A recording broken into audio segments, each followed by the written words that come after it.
Hello and welcome to IT Drives Me Quackers. And as you can see in front of you, a typically cold and disinteresting spreadsheet.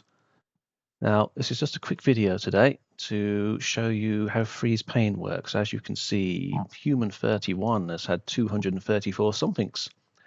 But unless you were paying attention, and unless you've got a good memory, you have no idea what that is because the top line has disappeared as we scrolled. So, what I'm going to do is just show you how we can lock this in so you can see it all the way down. And it is as simple as our View tab at the top of Excel here. Click onto that and you've got Freeze Panes. Click onto your Freeze Panes and we are simply clicking Freeze Top Row. Simple as that. Now when we scroll down, we can see what all these numbers mean, even when we've forgotten which order we did things in up here.